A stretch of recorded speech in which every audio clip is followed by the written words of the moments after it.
Assalamualaikum warahmatullahi wabarakatuh. Teman-teman kaum muslimin dan muslimat dimanapun Anda berada, saya Novel Alaidrus. Jangan pusing, jangan bingung, jangan galau, jangan larut dalam kesedihan. Buat apa? Hidup kita ini gak lama, 60-70 tahun berakhir. Capek kita mikirin dunia, ujung-ujungnya juga mati.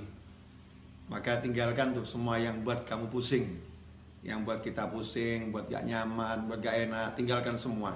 Kita ingat Allah Ta'ala saja. Kita ingat Allah Ta'ala saja. Kita kembali kepada Allah. Gak usah kita pikirin, mikir buat mumet, mikir buat pusing. Makanya kita kembali pada prinsip ojo mikir, gak usah dipikir. Serahkan semuanya kepada Allah. Pasrahkan kepada Allah. Jalankan tugas yang kita mampu jalankan. Memang kalau kita mampu berusaha, ya udah, pergi ke toko, ke sawah, ke kantor, kerjakan yang bisa dikerjakan. Semuanya serahkan pada Allah Subhanahu wa taala. Tenangkan fikir kita dengan zikir. Karena zikir kalau benar, ala bi dzikrillah tatmainnul qulub. Sungguh hanya dengan zikir kepada Allah, hati itu, jiwa itu menjadi tenang. Makanya kalau kita sholat, kita sibuk berzikir, kita sibuk baca Al-Quran, tapi nggak tenang-tenang, berarti zikir kita belum benar.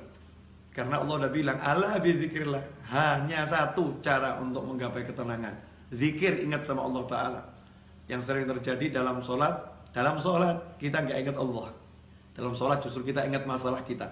Dalam tahlil, dalam tasbih, dalam istighfar, dalam sholawat, dalam berzikir kepada Allah Ta'ala, justru yang kita ingat masalah kita, bukan Allahnya.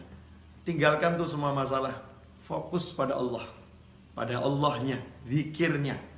Yang kita zikiri Allahnya, kita ingat Allahnya, kita katakan kepada Allah, ya Rabb tolong saya, ya Allah bantu saya.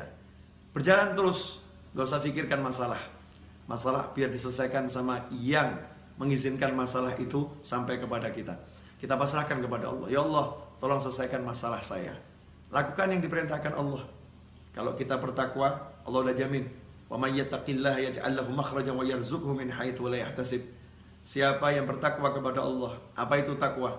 Laksanakan perintahnya, jauhi larangannya. Dan kita introspeksi diri, sejauh mana kita meninggalkan larangan Allah, dan bagaimana hati kita, tubuh kita terhadap apa yang diperintahkan Allah Subhanahu wa taala. Perbaiki itu. Seiring dengan perbaikan itu, maka lihat hasilnya. Yaj'allahu makhraja. Allah berikan untuknya, Allah jadikan untuknya, Allah munculkan untuknya makhraja, jalan keluar. Allah yang munculkan, Allah yang berikan, Allah yang buat untuk dia jalan keluar. Kalau udah Allah yang buat, Allah yang berikan, Allah yang munculkan, ya pasti benar-benar bisa keluar. Solusi yang tidak mungkin bisa dihalangi oleh siapapun. Yaj'allahu makhraja, dan indahnya Allah tutup dengan kalimat wa yarzuqhu min haitsu la yahtasib, dan Allah akan beri dia rezeki tanpa bisa dia pikir arahnya dari mana. Dari mana kira-kira datangnya rezeki itu? Besarannya seberapa? Gak bisa dipikir. Tiba-tiba Allah berikan min haitsu la yahtasib, tanpa bisa ia perhitungkan. Besarnya, jumlahnya, caranya, dari mananya, Allah yang langsung berikan. Makanya gak usah sibuk mikir, tapi yuk sibuk zikir. Mari kita sibuk zikir. Semoga barokah manfaat. Wassalamualaikum warahmatullahi wabarakatuh.